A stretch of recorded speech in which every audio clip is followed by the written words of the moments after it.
جتنا آسانی سے ہو سکے اتنا قرآن پڑھ لیا کرو، اور نماز قائم کرتے رہو، اور زکوٰۃ ادا کرتے رہو، اور اللہ کو نیک نیتی سے قرض دیتے رہو، اور جو عمل نیک تم اپنے لیے آگے بھیجو گے اس کو اللہ کے ہاں بہتر اور صلے میں بہت عظیم پاؤ گے، اور اللہ سے بخشش مانگتے رہو، بے شک اللہ بخشنے والا ہے، مہربان ہے۔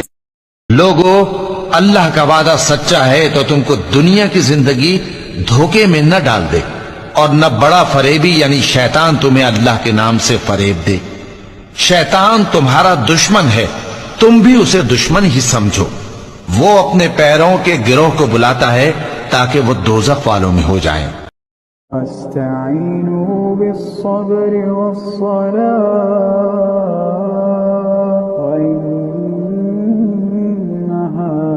كبيرة إلا على الخاشعين۔ اور تم جس حال میں ہوتے ہو، یا قرآن میں سے کچھ پڑھتے ہو یا تم لوگ کوئی اور کام کرتے ہو، جب اس میں مصروف ہوتے ہو تو ہم تمہارے پاس ہوتے ہیں، اور تمہارے پروردگار سے کوئی ذرہ بھر بھی چیز پوشیدہ نہیں رہتی، نہ زمین میں اور نہ آسمان میں۔ تمہارا مال اور تمہاری اولاد تو آزمائش ہے، اور اللہ کے ہاں بڑا اجر ہے، سو جہاں تک ہو سکے اللہ سے ڈرو اور اس کے احکام کو سنو، اور اس کے فرما بردار رہو، اور اس کی راہ میں خرچ کرو، یہ تمہارے حق میں بہتر ہے۔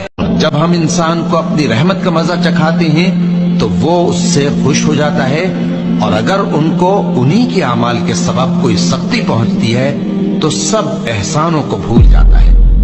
بے شک انسان بڑا ناشکرا ہے۔ اللہ کی مسجدوں کو تو وہ لوگ آباد کرتے ہیں جو اللہ پر اور روز قیامت پر ایمان لاتے اور نماز پڑھتے اور زکوٰۃ دیتی ہیں، اور اللہ کے سوا کسی سے نہیں ڈرتے۔ یہی لوگ امید ہے کہ ہدایت یافتہ لوگوں میں سے ہوں۔